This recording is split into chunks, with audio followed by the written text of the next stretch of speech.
Hey everyone, thanks for joining us for our next session of our Get Certified DP-600 series. My name is Anna. I'll be your producer for this session. I'm an event planner for Reactor, joining you from Redmond, Washington. Before we start, I do have some quick housekeeping. Please take a moment to read our code of conduct. We seek to provide a respectful environment for both our audience and presenters.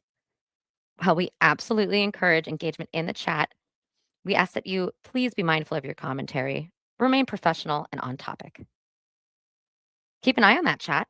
We'll be dropping helpful links and checking for questions for our presenters and moderators to answer live. Our session is being recorded. It will be available to view on demand right here on the Reactor channel. With that, I'd love to turn it over to our speakers for today. Thank you so much for joining. G'day, how you doing? Welcome to Semantic Models and Power BI. I'm Martin and I'm with my fellow presenter, Armando. I'm in Brisbane, Australia. Armando's in California. So a little bit about me before we start. I am Martin Catherall. I think I've got to, yeah. Oh, sorry, we've jumped. Oh, there you go. I'm Martin Catherall. I'm Microsoft MVP. Started life in SQL Server and developed through Azure and into Fabric and working with great people like Armando. So, Armando, welcome. Tell us about yourself. Hey, thank you, Martin. Hello, everybody. Thanks for coming and joining us in our DP-600 session as well. My name is Armando Lacerda. I live here in California in the United States, close to the Napa Valley, which is a great neighborhood. I'm also a Microsoft MVP like Martin on the data platform. So I work with Fabric day in and day out and other Microsoft data products like SQL Server, Purview, and a few others. And I've been a Microsoft certified trainer. I've been delivering Microsoft official curriculum to Microsoft customers for the past 30 years. So yes, I am that old. I'm originally from Brazil, and I see here in the comments going by some people from Brazil connected. So hola, Robson, and everybody else connected. Great stuff, Armando. Great stuff. And we've got our moderators with us. We've got Kevin Arnold and we've got Philippa Burgess. So they'll be answering questions in the chat. Drop a message in the chat. Tell us where you're from. We'd love to hear. But what have we got else? Have we got, Armando? Yeah, thank you for the moderators there. So this is the third session on the Get Certified. We do have some more sessions coming up next week. On the 24th, we have the Fabric Data Days, which is a monthly installment of connection with Fabric, Fabric-related people with great topics. Next week is going to be with Mike Carlo. You do not want to miss that one if you want to learn about Fabric and things around Fabric. In this particular case, it's going to be about coding languages. Mark, it's a great speaker, and don't miss it. I will not. Yeah, but what have we got next? We got some great events coming up, Armando. We've got Fabric Data Days, which is a monthly event. Do you want to tell us a bit more about that? Yeah, the data days, it's the one that Marco is going to present next week, and they come every month. They had a break in January, but they brought this one back. And alongside with the Fabric Data Days, we also have amazing training materials where you can go there. And I'm sorry, previous slide, where you can go there, connect, and collect the training materials. This one here is about the Fabric User Panel, which is a great way to get connected and see what Microsoft is preparing for Fabric and Power BI. So if you want to try some the new things Microsoft is cooking, you want to give them their feedback, give them your feedback. That's a good way of doing this. And here's the one, right? The Fabric Analytics in a Day. This one is the workshops that Microsoft offer through Microsoft partners.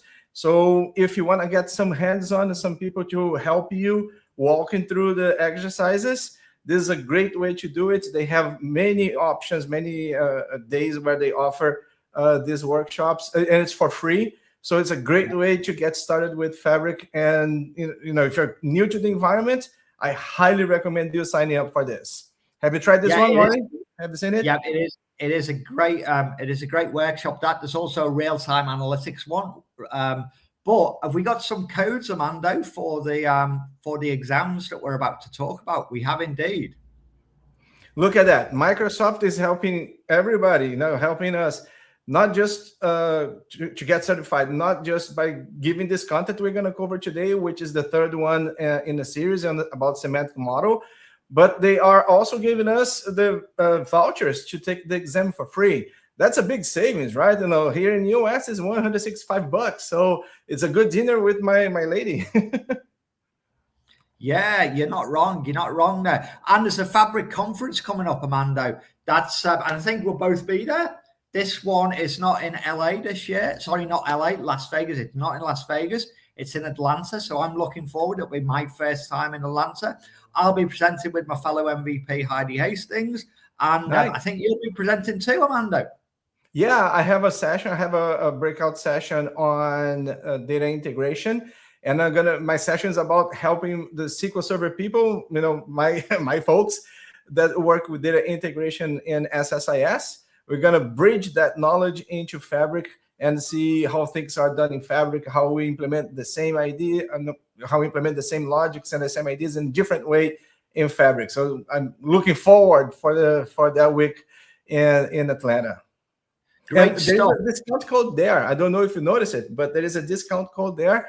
We're still a month away, so we still have time to book your trip if you want to come and develop networking, which the conference is mostly all about, right? To get to know new people and get connected with Microsoft engineers on the product. And if you are getting inspired to come, there is a discount code there, $200 discount code. Again, is a good dinner, especially in Atlanta. If it was in Vegas, would be a good dinner. In Atlanta is a better dinner. Great stuff, Armando. Great stuff. Okay, let us know what we've got coming up, Armando. And before we do that, I'd like to say to the audience, drop a note in the chat. Let us know if you're planning to take DP-600 or even 700. We'd love to hear from you. Take it away, Armando. Let's get into our content. Yeah, so this is our menu. Since we're talking about dinners, this is our content for the day. We're gonna. So this session is to help you folks connect there on our live streaming through YouTube. It's to help all of you to get ready for the DP-600 exam. And there are a lot of topics in there. And the two previous sessions, we connected to some of those topics. This particular one, we're going to focus on that feature inside Fabric called the semantic model. So what you're going to see here today is going to help you to get prepared, but it's not the whole thing for the exam. Keep that in mind. If you have not watched the previous sessions, go back right to our YouTube channel, see the other one. So make sure that you get the whole thing so you can be really prepared for the exam. Today, we're going to focus on that particular niche, which is the semantic model, which links the data that we have in one lake inside Fabric, or the data we imported from some source, to the semantic model. And from the semantic model, they can be presented in Power BI reports. So we have there, we're going to talk about measures. We're going to talk about measures and metrics in the semantic model. We're going to see some techniques about how to organize things in the semantic model. And we're going to end the session in talking about some security topics. Great stuff. Great stuff. So remember, we are live and interactive. So you're on the live stream at the moment. If you're watching this in the future, obviously you won't have the live chat, but you're privileged to have that. We've got our moderators, Kevin and Philippa, standing by. Drop your questions, comments in the chat, and one of our good people will get back to you. So yeah. Never miss a chance to watch live, right? So you can interact with our moderators there. Watching later is great, but live is better. Not too right, too right. Anyway, what have we got next, Armando? We've got our Power BI. So let's get into it. Add measures to Power BI semantic models. And what is DAX, Armando? Oh, DAX is, well, DAX is an acronym, as you can see there on the slides, and it stands for Data Analysis Expression. And the idea of DAX here is, everybody knows that the financial language worldwide is called Excel. If you go to China and you don't speak Mandarin, but if you show an Excel spreadsheet, people will kind of grasp what you're trying to communicate, because Excel is the most common way to communicate things about numbers and calculations and all of that.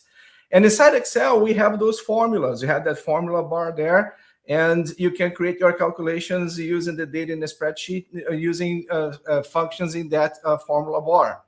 The idea of DAX came from that approach. We have data, we got a lot of data, and you want to run calculations, make calculations on top of that data. And in order to entice my Excel people into Power BI back then, now in Fabric, to have their data and their calculations done in the platform, they decide to make something that looks alike. It's sounds really, really close to it. But it's not really it, right? At the first taste, it feels like the same, but it's not the same. The point is, DAX is the language we express the calculations to Fabric in the semantic model. So we can do calculations in multiple places in Fabric, right? If you're doing data transformations, you can do data calculations and T-SQL, in PySpark, a bunch of places. But when we want to create calculations that will be presented in reports, and you want them done the right way in Fabric in order to support multiple reports, especially when they run on top of a time series or run on a calendar, we want to use DAX. So if you want to work with Power BI reporting and you want to make sure the calculations that run okay, you have to learn DAX. So that's DAX. That's a library of functions and operators. We have some demos coming up here on that one. It's about formulas. It's a function-based language. And in DAX, let me switch here to an environment to show that to people. So if I come here to Fabric, for instance, let me go ahead and pick a workspace here. Let's say this one. And I should have a semantic model here, like this one here. And going once, going twice. Yeah, that is my semantic model. And as you can see, we have a few tables in there. I have the editing elements in here. And I can go ahead and start writing my DAX right here in the user interface using the browser inside Fabric. So that's one way of doing that. And the other way, really great, Armando. So you can write DAX within the browser. You don't necessarily need like Power BI Desktop. Exactly, because semantic model now is also a Fabric feature. So the semantic model provides data to Power BI reports, so they can do, they can present whatever report they want to do. But the semantic model belongs to Fabric, is an item in Fabric. Like if I go back here to the workspace, I can see, let me click over here. The workspace, there we go. I can see I have an item here in Fabric called the semantic model. So regardless if I have a Power BI report or not, usually I do because they benefit from this. The semantic model belongs to Fabric if you're working Fabric, and this session is about DP-600. It's about Fabric, right? So you don't need Power BI Desktop like you mentioned. But if you do have it, you can also come in here in the Power BI Desktop, and yeah, you can just start creating. Let me take this message out of here. You can start typing your DAX measures. Let me see here. Oh, there we go. Right, I can use my ribbon here in Power BI Desktop to create my my measures. I'm sorry, the words are escaping me. And here are the buttons, right, to create my measures. So just for this ambiguity, Marty, we do have the reference for measures and metrics, right? And it's important to make that difference, even though it's not there on the slide, because the metrics are the regular columns we have. There are numeric columns in our models, like units here, revenue here. These are columns in the tables that came from the ingestion process, right? What they were presented there in the data lake. And they just show up there. They're just numeric columns. So those are metrics. That's interesting, Amanda. So your metrics are the columns, and if you wanted, say, to do a calculated column, you might like add two columns together, two metrics together. Would that be how you think about it? Yeah, you see, that's a great point, because the columns we get from the data sources, they are just the data that came from the data sources. And usually, if you want to have calculated columns, like you mentioned, we ask those calculations to be done at the data source, as close as possible to the data source, right? We do have the option to come here and create a new column for a table in the semantic model, right? If I'm using here in Power BI desktop, I can do that in the semantic model, but usually we don't want to do that. So in your exam, you are following along here with us. In your exam, if you are if you have a question that's like, what's better to create a calculated column? Is it close to the source or in the table in the semantic model? The answer is always... the penny's dropped, Amanda. So let me get this right. Are you saying, say I'm bringing data in from SQL Server, it might be better to create that calculation in SQL Server? While I could do it in Power BI or the semantic model, it's probably better to do it in SQL Server than to do it in the semantic model? Exactly. You nailed it. That's exactly it. And in the other hand, talking about DAX, like, going back to DAX as we were, once we have either the regular column or calculated column, we can create DAX measures that will, measures, not metrics, measures that will go through the table and make calculations, aggregations. The measures, they are always about aggregations. Like, if I come here into the units column, for instance, I do have an option here on the unit on any column, right, to come and define what I want it, how I want it to be aggregated. So Amanda, yeah. So as you slice and dice your model, obviously the rows change. You get different amount of rows, but like the measure would take into account that those number of rows are changing. And so the aggregation, the max, the min, the average, whatever aggregation you want, would dynamically change. Is that what you're saying? Exactly. For the measures, that's the thing. Mm-hmm. Oh, nice. Pretty cool, right? Cool. So tell us about, calculated columns and measures. We've talked about that. We just spoke about that. Yeah. So here's a summary of it. If you're following along, we can go ahead and snapshot this one here. Now, notice that the calculated columns, they do store values. That's a big thing here to emphasize, because, like I said, when you create a column and you based on a calculation, right, a new column based on a calculation, it will increase the size of your model and will increase on the model size, on the semantic model size, which again can be done. It is supported, but not the best option.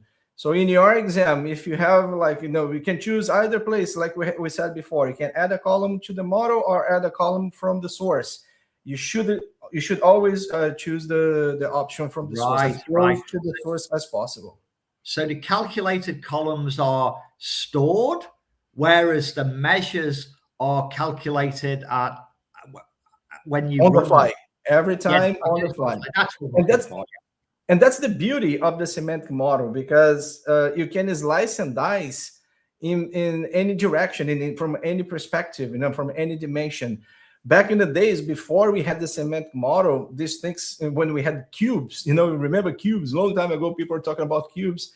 Cubes, they had this thing about pre-aggregating these results, so to try to get best performance. In the semantic model in Fabric, we don't do that. We just have the formulas there, like we have the formulas for Excel, right? We have the formulas there. And like you said, Marty, they are recalculated every time there's a refresh or a new filter is applied to the query. So interesting. So you're talking about columns here, calculated columns, but I've also heard about calculated tables. Can you tell us about that? Calculated tables, they are pretty much the same idea of a calculated column, to just create a new instance, right? So if I go back there in here, for instance, and I go into the model that I have here, I can see the tables that came from the Power Query, in this case, because I'm in Power BI. And I can come here if I want to. I can create a new table from here. And using DAX formulas, I can go ahead and using the DAX functions that would generate a new table for me. And like the calendar, let's see here. Calendar, there we go.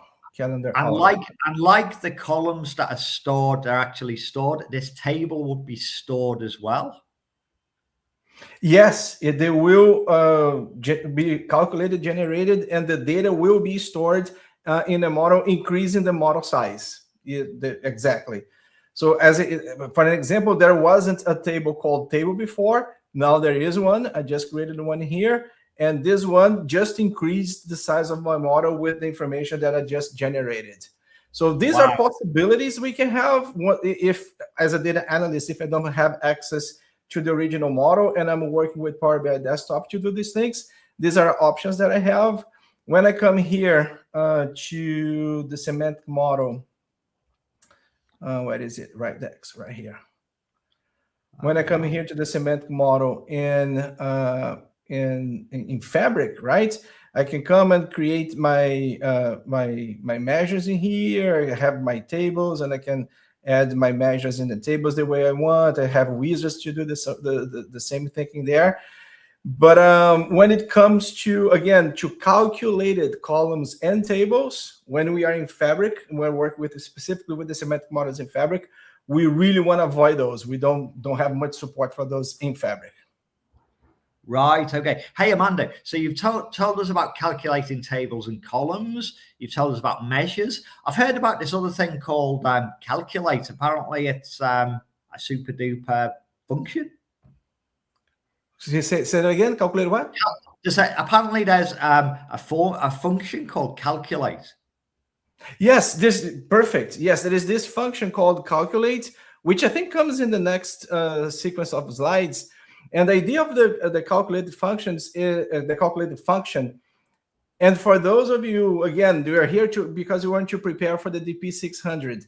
When it comes to DAX, one of the most important functions to master is those functions that deal with the filter context. And calculate is one of them.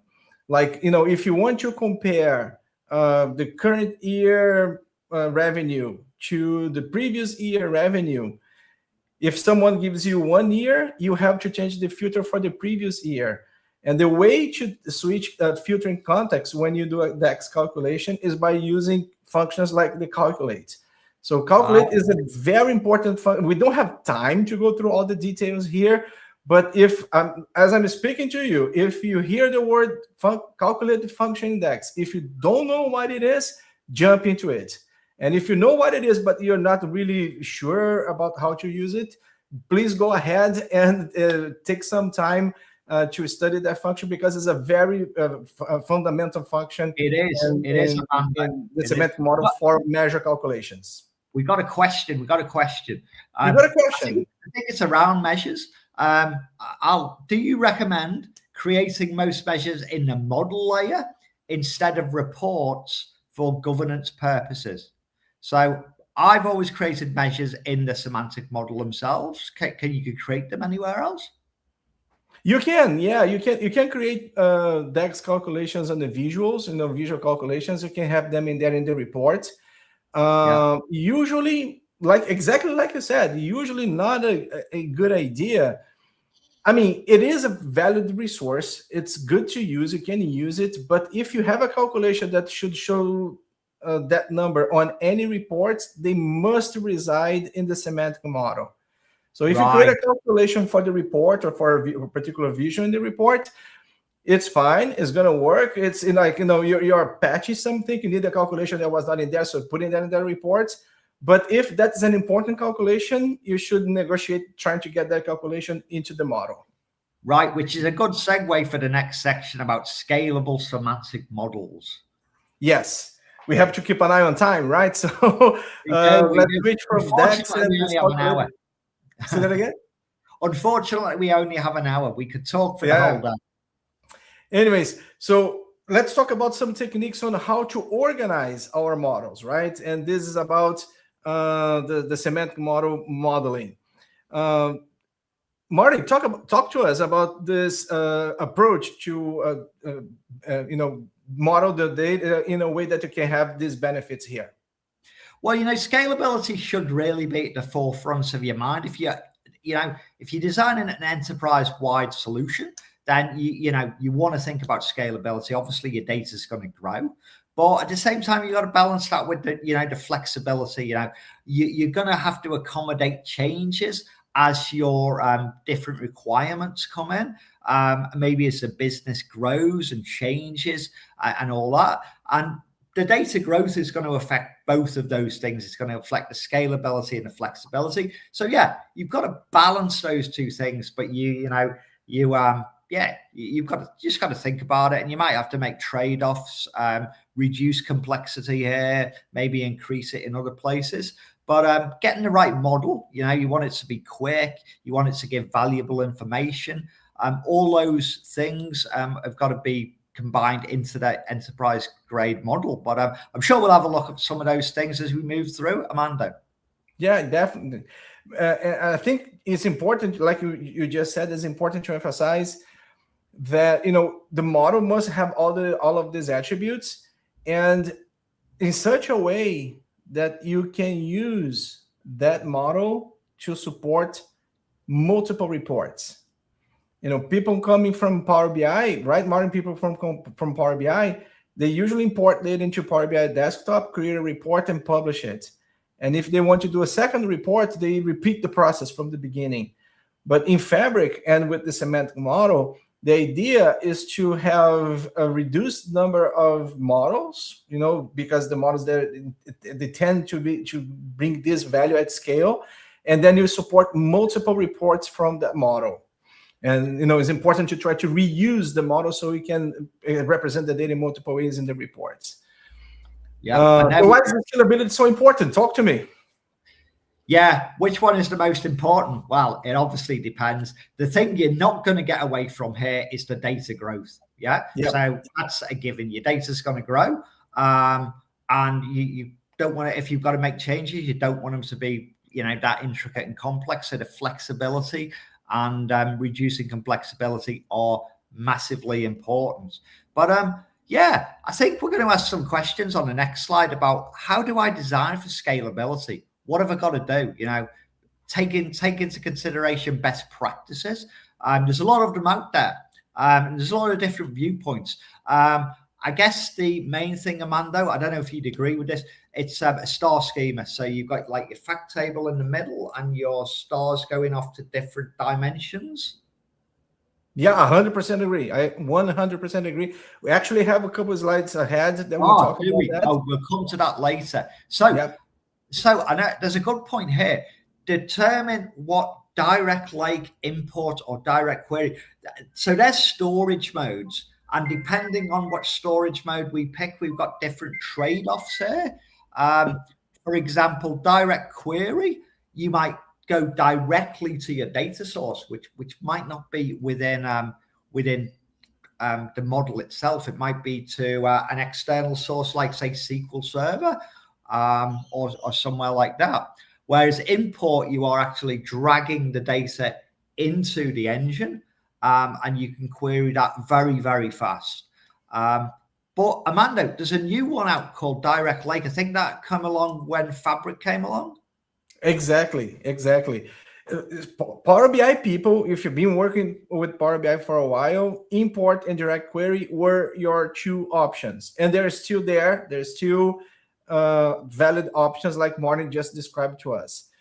But, and here's an important thing, if we are using Fabric in its capacity and everything that Fabric offers to us, we are more likely using the one lake. And when we use the one lake, we have all our tables populated by ingestion processes and ETL processes, dumping data into one lake, getting the data ready for the semantic model, for the reporting. And if we are using Fabric, in this particular way, we can create a semantic model that instead of hitting the source, whatever the source, like Martin said, it's SQL Server someplace, or instead of bringing the data into the model just for Power BI reporting, we can actually get the semantic model and connect to one lake, to the tables that are in one lake. And when we do that, we have this thing called the direct lake, which brings a lot of benefits, Marty. Like, you don't need to worry about refresh. Like, if you are using Power BI, you know you have a specific amount of refreshes per day, depending on your Power BI subscription. But if you are doing Fabric and the data is in one lake, every time someone populates, someone brings up a report, it will go straight to the source and get always the latest information on the tables. So the refresh headache disappears, goes away. How about that? Yeah, and I think the next slide sums that up perfectly, Armando. So the trade-offs you've got between the import, where it's like it's in Power BI, where it's DirectQuery, where it's not in Power BI, but you're going directly to it. Direct Lake gives the best of both worlds, really. So you've got, like you say, fresh data, and you're getting it relatively quickly. Yeah, and it's all like I said, always. I think what's most enticing about the Direct Lake, it is always working with the latest information on the table, right? That has been populated inside Fabric. It's important to understand that the table is not the original table from the source. That would be DirectQuery, right? But when you are in Fabric, you have processes that are working in the back end, collecting the data. The data engineering people are collecting that data, bring the data into one lake. And the semantic model goes straight to one lake. Every time a calculation needs to be done, it goes straight to one lake, gets the information. If it changes, it refreshes memory and gets the new information for the end user. So that is an amazing feature in Fabric. That's cool. Let's chat about some more best practices. Yeah, let's move on here. The next one is the modeling best practices. I know this, you are really master at this one. Mario, talk to us about that. Well, you know, I come from the SQL world, so I had that background when I got into this, and I did, base most of my learning on that. But it is a little bit different, like, you know, in SQL, you obviously got primary keys, foreign keys, and they're enforced. Whereas, like, you still have those in Power BI and in the models, but they are used more to locate your relationships. So the one difference I noticed about writing DAX or writing SQL is in SQL we write a lot of joins, whereas you don't really need to write the joins in DAX. The model itself will follow those relationships through. But obviously you still need to include your necessary tables, your rows and columns. And yeah, have you got anything to add to that? I mean, there's a lot of things here. Incremental. Yeah, I think that's the main points in there, Marty. They kind of go back to what we have seen before, right? Prepare the data upstream as much as possible. So when we get into the semantic model, the semantic model just reflects the table, and it goes like this, right? If you go here into Fabric, let's go ahead and bring Fabric here. Let's say, you know, I have. I love this. I love it. You've always got a demo at hand straight away. Love it. So, like, if I go here to Fabric, right, and I get this land zone here, which is in a lake house. I got a couple of tables in here. It's a very simple lake house. I was just doing some demos to a customer of mine. So I got the tables in here, and if I want to, you see, I got the button here for the semantic model. You know, just for fun, I'm gonna create a semantic model on a larger one. Let's get this guy here. Got some more tables in here, I believe. Let's take a look. Tables. Yeah, I got some more tables in here.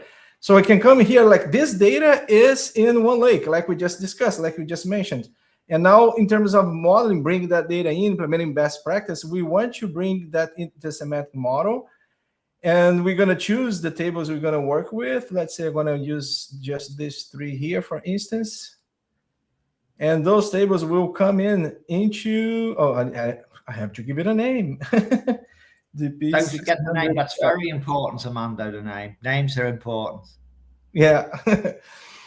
So bring in the tables into the model, and in here we do exactly what you said. The data preparation is already done in the back end, and from this point on, what I need to do is just define the relationships. And the relationships, if you have the model, you know which tables are working with. You are the data analyst, so we're going to work with the relationships as you go.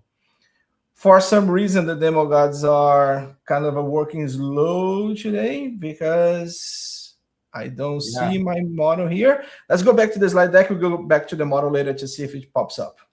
I think we've got a slide in here that shows the star schemas. Yeah, we do, yeah. Oh, there is this thing here, Marnie. It's just a call out. If you go here to the workspace where your model exists, if you come in here, you do have this settings. I mean, not the settings, or the administrative elements of the workspace. You might where is it? I think it's in workspace settings, is it? It's in the workspace settings, right? Yeah, and then you can go. I think if you scroll down. No, it's not showing here. The demo gods are not my friend today. Yeah. So there is an administrative option here in the interface that pops up somewhere when you click on the right place that will let you choose if your okay, let's do this. Let's go here, new workspace, and here in the new workspace, you do have an option here, right here. See, in the semantic model, see the demo gods, they smiled at me finally, where you can choose this one. This is an important question for it's an important question for the day-to-day activities. But when it comes to the exam, you may get questions that goes like, when you go for one or for the other.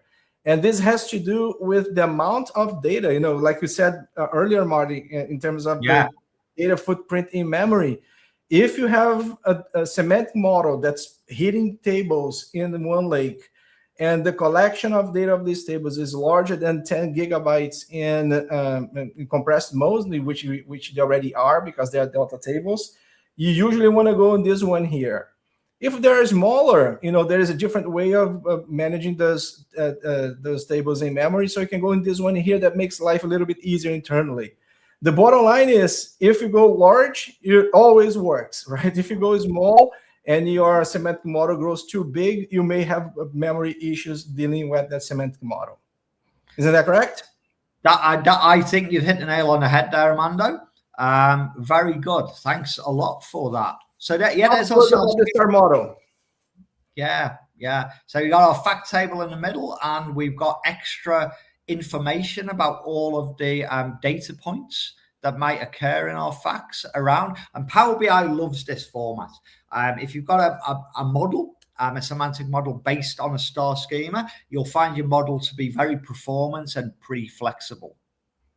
Yes. Is that an alternative to this? Yeah, there is an alternative. I mean, obviously, you could put everything in one massive big table. You could, not denormalize all those out into one big table. That would work. That would still be fine. However, it might not be that flexible if you've got to add things to it. You get a lot of duplicated data. Well, that's my point of view anyway. I don't know if you agree with that, Armando. Yeah, no, 100%. I would never disagree with you. But that's 100%. Some people debate that. For the exam, keep in mind that it's considered the best practice in the semantic model to use star schema. Like Marty said, if you let's do one big, some people like to call it data frame with everything in there. When you do this, usually we don't care much about data repetition and BI modeling, but when you get one data frame, you repeat data too much, and your model, your memory footprint can be too large, and things become sluggish, right, as you move along. So follow what Marty just said. Try to stick to the star schema. There is another approach to that one, which is the snowflake schema, not to confuse with the snowflake product, right, the database that's out there. But there is this snowflake schema design that it's also not a very good idea because it tends to slow down the navigation of the dimensions. So stick with the star schema, right, Marty? Yeah, like we said, if you can make a star schema, all well and good. You're going to have little trade-offs where you might have to do a snowflake, you might have to do a vector. It kind of depends, but general rule, stick to a star schema if you could do it. But relationships, it's all about what makes the star schema is a relationship, right? So talk to us about the relationships. Yeah, so we've seen on the star schema there before, we've got the big table in the middle and we've got our relationships going out. So when we do our queries, the Power BI engine uses those relationships to go out and know that data's maybe in a dimension or another table. And that's what they're really used for in the in Power BI. And obviously we can have different types. We can have many-to-many, one-to-one, one-to-many, same sort of relationships we have in SQL Server. But be careful on the many-to-many. Because Power BI follows those relationships, the many-to-many can often work in unexpected ways. Would that be right, Armando? That is correct. Yeah, in relational math, we have one-to-many, one-to-one, one-to-many, and we have the many-to-many. And it feels like if you work with if you look in the real world, like Armando likes many musics, and and a particular music is liked by many people, including Armando. So it's a many-to-many relationship everywhere around the world. We have this tendency to try to go into many-to-many.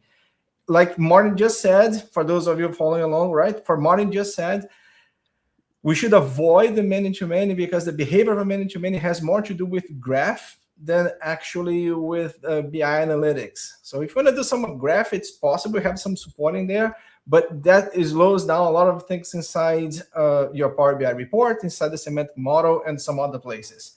So sticking with the one-to-many is usually the way to go. And like you said, these relationships, unlike a database where the relationships are used to guarantee data integrity, here in the semantic model, the relationships, they're used to apply filtering, right? To apply filters. Like Marty said, Power BI follows the relationship from here to here, meaning when I choose a particular color, product color, for instance, it will go from that one color and see all the sales of products of that particular color, right? So it filters out the sales table based on my selection of the dimension. So relationships in semantic model, they're more to filter than to data integrity. There's nothing about data integrity here, right, Marty? Yeah. Filtering is the word I was looking for. So, stick to those different types of relationships. We got precedent rules, performance, things to consider, regular relationships. You've got different types of relationships. And Armando, you threw up there a few functions we've got in DAX to look at those relationships. Don't have enough time to go through them right now, but they all will get you different ways of going through the relationship. Is that a good summary? Exactly. For you following along, you're preparing yourself for the exam. Here is your tip on this particular slide. Go make sure you have been through the documentation, you read and you have a good grasp of the functionality, the behavior of each one of those functions. These are very important functions. Just to hit on one of them here, that's very popular one. Sometimes you have that idea of a role play. You have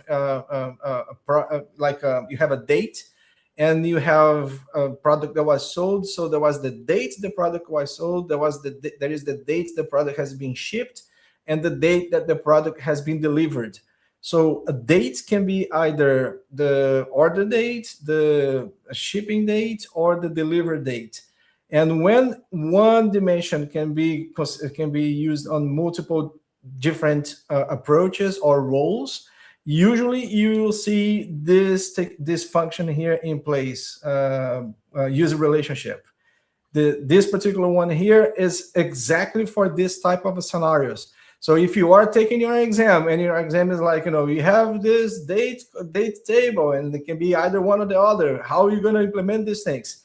You're going to do two relationships in between the tables. And when you want to use a particular one that's not the default one, you're going to use the use relationship to define which role you want to apply filtering. Yeah, that's a great point, Armando. And I kind of struggled with this at first. So I thought, like, if you've got one table and it's got like two relationships going to the same table, for example, why does one have to be like switched off? And the answer is like, because obviously if the two were switched on and the two were active at the same time, how would the Power BI engine know which one to choose? So you tell the Power BI engine which one to choose by using relationship. Exactly. So and that's a great function because you can switch them around. So yeah. So make sure they're watching live and they are watching the record later. Make sure you go through those functions and you understand what they do. So when they propose you a scenario in the exam, you know which function they are expecting you to be working with. Right. Great stuff. Right. We spent a lot of time talking about relationships, but I think they're an important concept. So there's a few different types of relationships listed there on the slide, Armando. Regular, limited, right? Precedence, rules, and performance preference. Yes. Go ahead. Sorry, you go. No, go. Oh no, sorry. I thought we were skipping ahead to talk about okay, let's move on. Yeah, because these are about the performance of the relationships, and again, we don't have that much time to go into. Make sure you go into documentation, look into those. I think you're right. On this one here, Power BI solutions, we got the data sources, the data model, the visualizations, and the environment, right? These are things to consider when defining your model from Power BI desktop when you bring the data, like import or DirectQuery, right? Yeah, that's right. Those storage models have got a lot of different impact on your models. But tuning your report is obviously paramount. Like I used to say when I was a developer, it works on my machine when I've got limited amount of data, but as soon as it goes to production and the data volumes increase, it's a different story. So you do want to tune, work with like production like workloads if you can, but tuning is something to get really good at. Yeah, perfect. Yes. Martin, tell me, how can we check if our DAX measures are working properly, if you get good performance?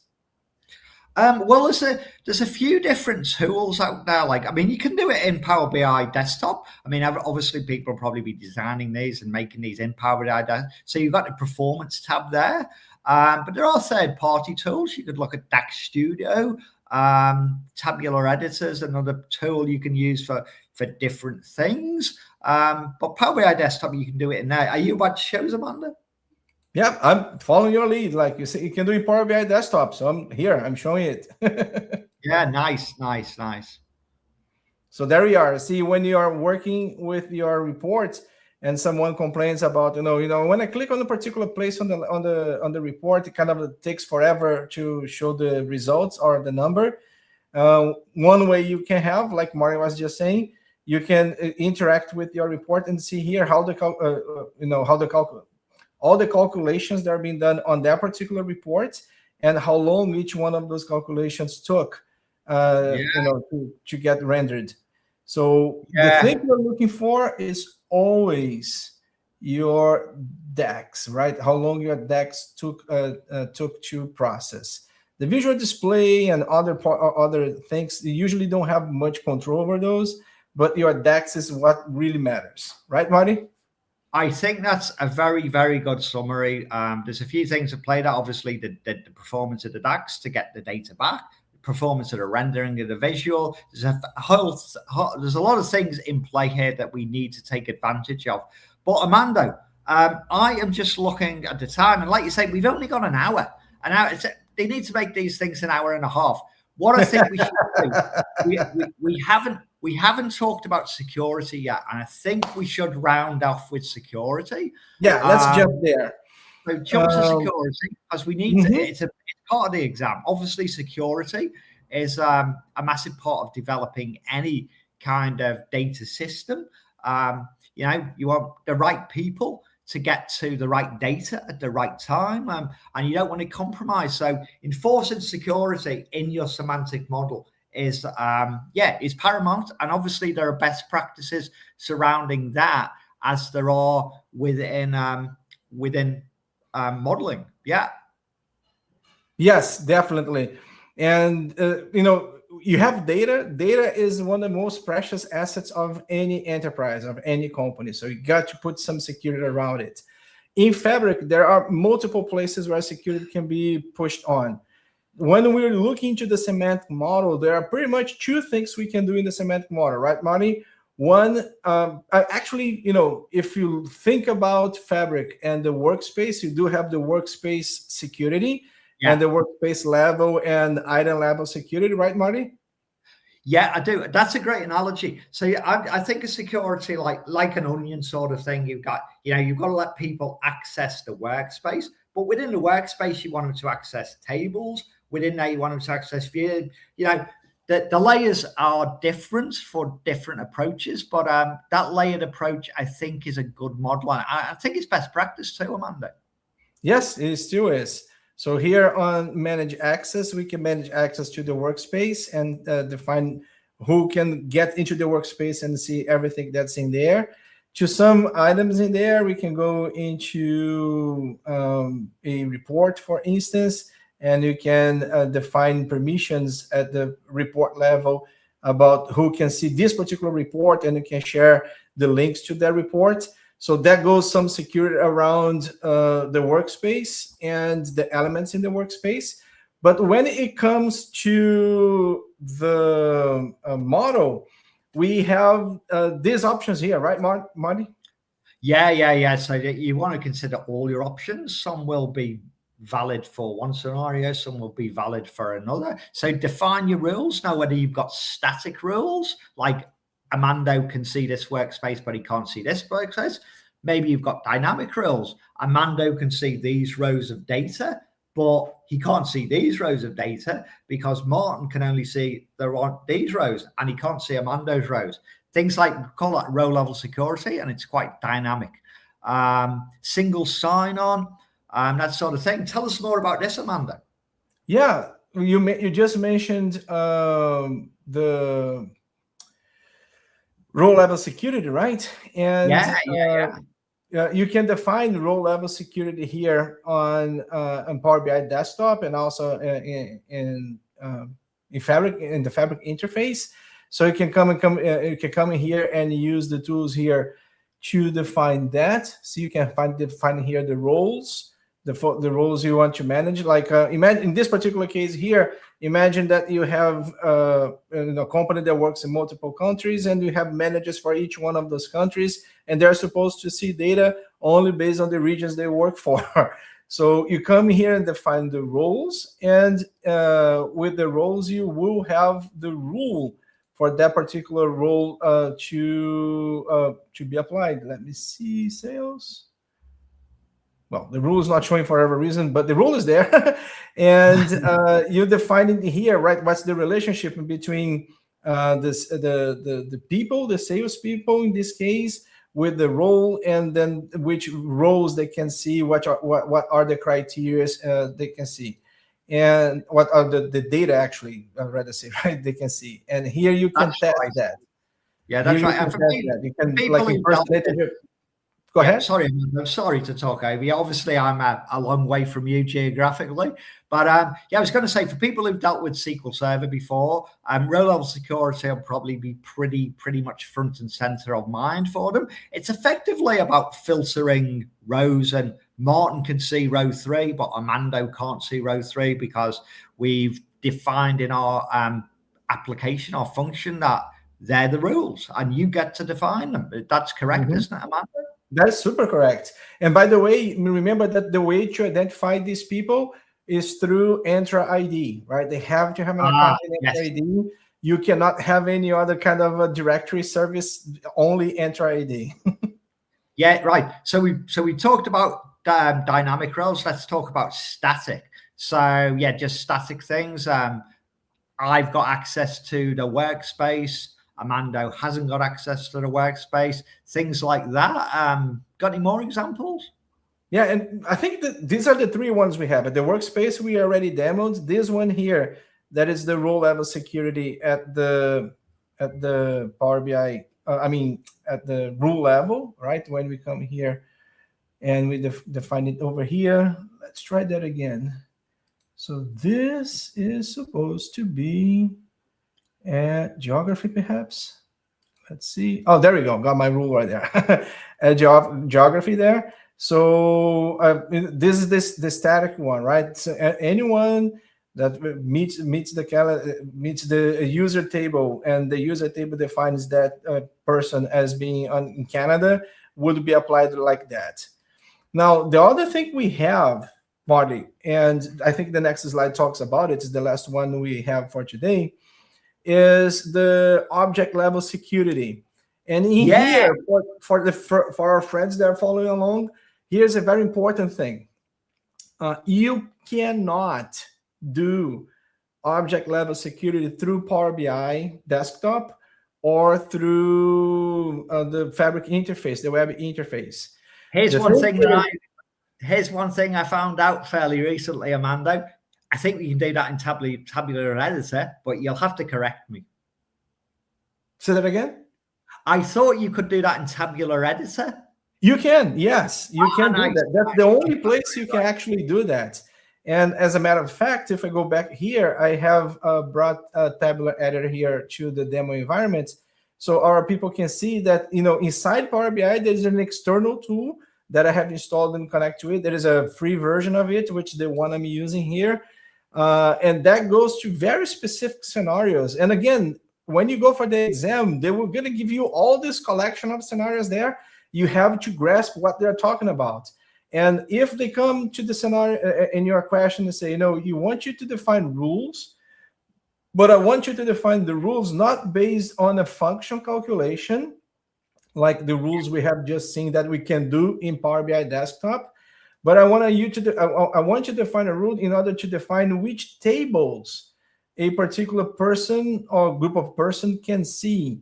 So over here, I will see the table permissions, and I would say, you know, whoever matches that particular rule I have created, they will be able to see just geography table. So this one you can read, and everything else I could come here and say you don't have access to this particular table.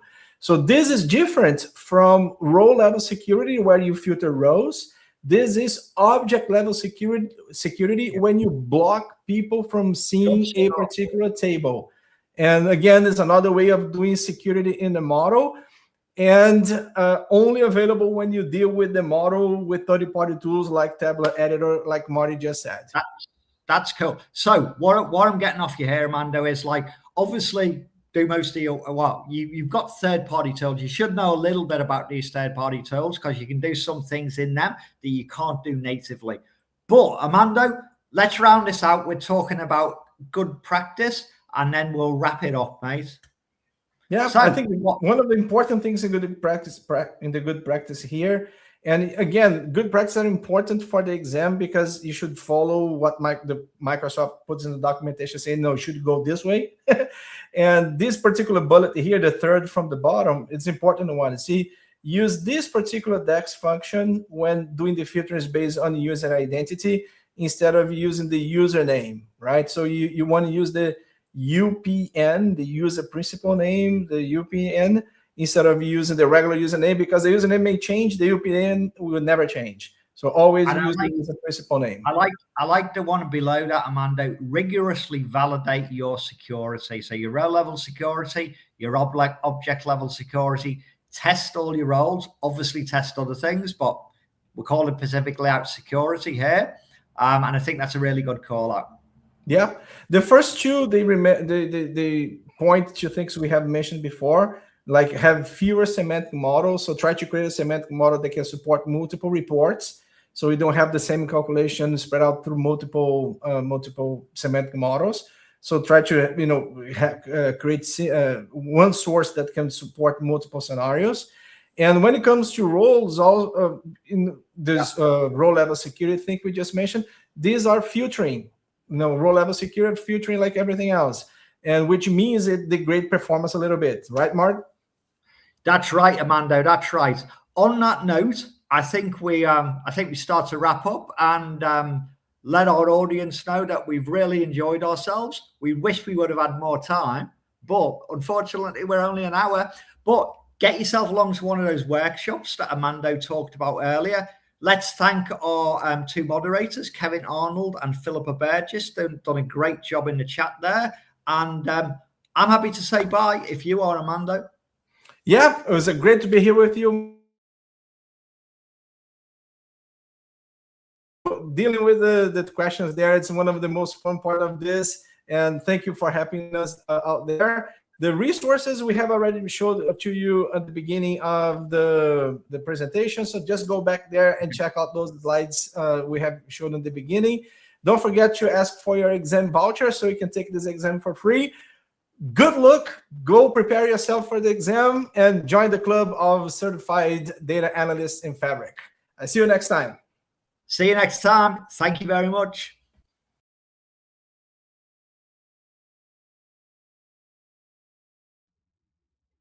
Thank you all for joining, and thanks again to our speakers. This session is a part of a series. To register for future shows and watch past episodes on demand, you can follow the link on the screen or in the chat. We're always looking to improve our sessions and your experience. If you have any feedback for us, we would love to hear what you have to say. You can find that link on the screen or in the chat. And we'll see you at the next one.